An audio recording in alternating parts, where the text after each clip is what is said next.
Israel Gaza युद्ध, 400 से ज्यादा मौतें, नेतन्याहू की चेतावनी।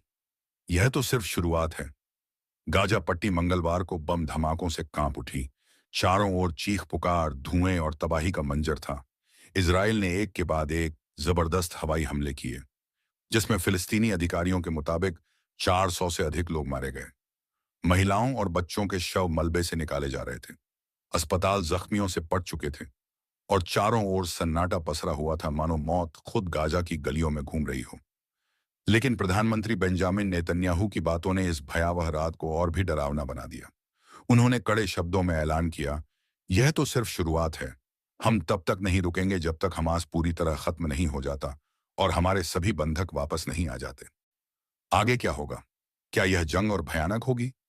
इजराइल ने साफ कर दिया कि अब हमास के खिलाफ अत्यधिक सैन्य ताकत के साथ कार्रवाई होगी।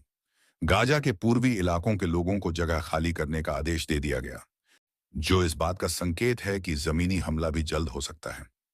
पर क्या यह सिर्फ इजराइल और हमास की जंग है? बिल्कुल नहीं। इस युद्ध में अमेरिका, ईरान, लेबनान और यमन जैसे कई देश अपने अपने दांव खेल रहे हैं। संयुक्त राष्ट्र ने इन हमलों की कड़ी निंदा की, जबकि व्हाइट हाउस ने इजराइल का समर्थन करते हुए कहा कि यह सब हमास की जिम्मेदारी है। हमास का जवाब और नेतन्याहू पर बढ़ता दबाव। हमास के वरिष्ठ नेता इज्जत अल रिशेक ने कहा, नेतन्याहू ने हमारे बंधकों को मौत की सजा सुना दी है। उन्होंने आरोप लगाया कि नेतन्याहू ने यह हमला अपनी सरकार को बचाने के लिए किया है। लेकिन इसी बीच एक और चौंकाने वाली घटना हुई। यमन के हूती विद्रोहियों ने इजराइल की तरफ मिसाइलें दाग दी। हालांकि इजरायली सेना ने उन्हें बीच में ही रोक लिया। लेकिन सवाल उठता है, क्या यह युद्ध अब पूरे मध्य पूर्व को अपनी चपेट में लेने वाला है?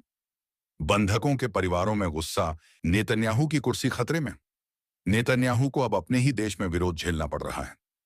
बंधकों के परिवारों ने सरकार पर संघर्ष विराम तोड़ने का आरोप लगाया और कहा, हमारे अपनों की जान खतरे में डाल दी गई है।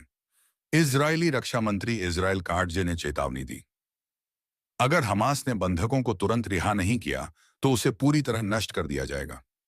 क्या यह जंग अब और भयानक मोड़ लेगी? यह संघर्ष अक्टूबर 2023 में शुरू हुआ था, जब हमास के हमले में 1218 लोग मारे गए और 250 से अधिक लोग बंधक बना लिए गए। इसके जवाब में इजराइल ने गाजा में सैन्य अभियान शुरू किया, जिसमें अब तक 48,000 से अधिक लोग मारे जा चुके हैं। गाजा में हालात बद से बदतर हो चुके हैं। भूख, दवा और पानी की किल्लत ने लोगों को नरक में धकेल दिया है। लेकिन सबसे बड़ा सवाल, क्या यह लड़ाई थमेगी या अब पूरी दुनिया को अपनी चपेट में ले लेगी?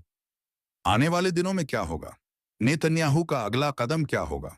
क्या संघर्ष विराम की कोई उम्मीद बची है? इस खतरनाक जंग की हर अपडेट के लिए हमारे चैनल वर्ल्ड टॉक्स हिंदी को लाइक और सब्सक्राइब करें। धन्यवाद।